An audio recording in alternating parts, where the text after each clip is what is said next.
আসসালামু আলাইকুম। সকলে কেমন আছেন?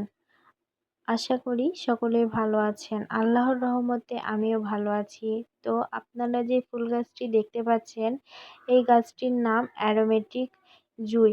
আর এই ফুলটি দেখতে অনেক সুন্দর। তো ভাবলাম আপনাদের সঙ্গে একটু শেয়ার করি। এই ফুলটির খুব সুন্দর একটি সুগন্ধ রয়েছে। আর আজকে সকালবেলা ঘুম থেকে উঠেই দেখি বাড়িতে কাকের মেলা লেগে গেছে। কারণ দেখতে পেলাম যে ছোট একটা কাক বাড়ির একটা গাছের ডালে বসেছিল। আর কাকটি ঠিকমতো উঠতে পারছে না, তাই হয়তোবা সে এখান থেকে যেতেও পারছে না। আর ওর মা-বাবা বাড়িতে এসে হামলা শুরু করে দিয়েছে। আমি সকালে ঘুম থেকে উঠে একটু বাহিরে বের হতেই দেখি কাকেদের এই অবস্থা। তো তারপরে এই তো আমাদের সকালবেলা রান্নাবান্না শুরু হয়ে গেল। আর আজকে সকালবেলা ইলিশ মাছের ভাজি রান্না করা হবে। তার জন্য আমি এখানে কচুর বই, আলু, বেগুন এবং সজনে সবকিছু কেটে নিয়ে পরিষ্কার করে ধুয়ে কড়াই দিয়ে দিয়েছি। আর মা সব রকমের মশলা দিয়ে তরকারিগুলোকে ভালো করে মেখে নিচ্ছে। মেখে নিয়ে এখন ইলিশ মাছের যে পিসগুলো সেগুলো দিয়ে দিচ্ছে।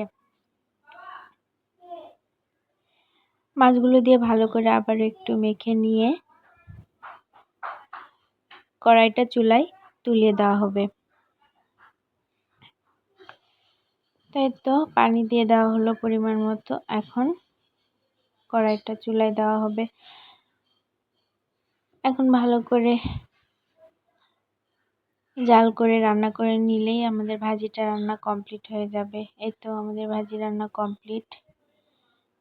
তো তারপর বিকেলবেলা ছেলে তার শখের একটা জিনিস কিনেছে আজকে, সেটি নিয়ে একটু বাহিরে বের হয়েছিল। আর বাহিরে বের হয়ে দেখি যে রাতে যেহেতু বৃষ্টি হয়েছিল, বৃষ্টির পানিতে চারপাশ ভরে গেছে, সঙ্গে পুকুরটাও ভরে গেছে। তো ভাবলাম আপনাদের সঙ্গে একটু শেয়ার করি। আর এই নিচু জায়গা হওয়াতে এই জায়গাগুলো একটুতেই ভরে যায় পানিতে। তারপর আমাদের কুরবানি গরু কেনা হয়েছে, সেই গরুটা দেখতে একটু রাতে গিয়েছিলাম। তো আজ এই পর্যন্তই। আল্লাহ হাফেজ।